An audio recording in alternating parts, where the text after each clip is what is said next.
Most Americans would love to make $158,000 a year. That is a pretty dang good salary. $158,000 a year. Now imagine for a second making $158,000 a day. That's a lot of money. Now imagine for a second making $158,000 every day while serving as Education Secretary of the United States, because that is exactly what former Education Secretary Betsy DeVos made while she was in office. For 1,422 days, she made no less than $158,000 each day, more than $6,500 per hour. Now, of course, this money wasn't coming from the Department of Education. No, this money was coming from all of the holdings and all of the investments that billionaire Betsy DeVos held on to while serving in office. And here's the kicker. These are the low-end estimates because she doesn't have to or didn't have to report the entire earnings. She only gives a range. And these earnings are based on the lowest possible end of that range, $225 million. The upper part of that range is $414 million. So at least 225, possibly as much as 414, $158,000 a day, $6,500 per hour to be Education Secretary here in the United States and help destroy public education in this country. Not a bad gig, right? Here's the thing about DeVos. All of this was legal. I don't want anybody out there thinking I'm saying, oh my God, she broke the law. She didn't. That's the sick part.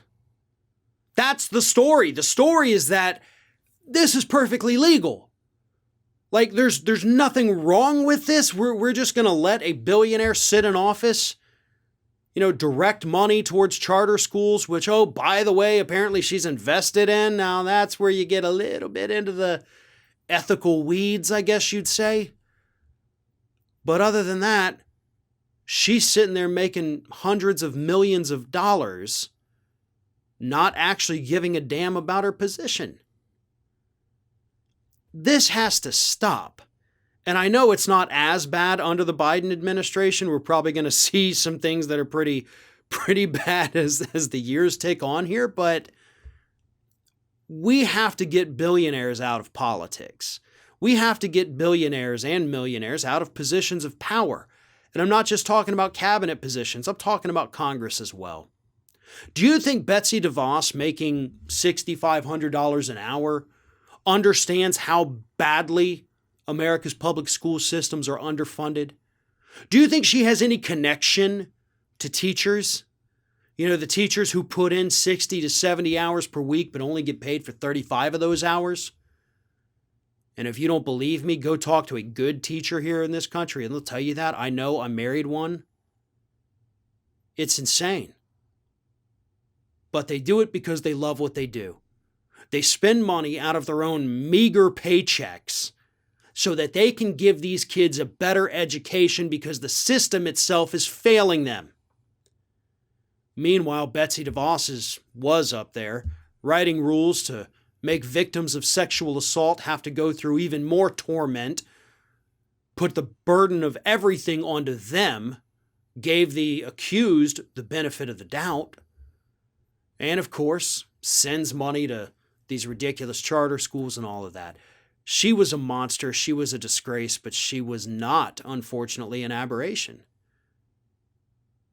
Her story is all too common in government today. A clueless, disconnected from the average working person, elitist, who has no idea what the hell they're doing.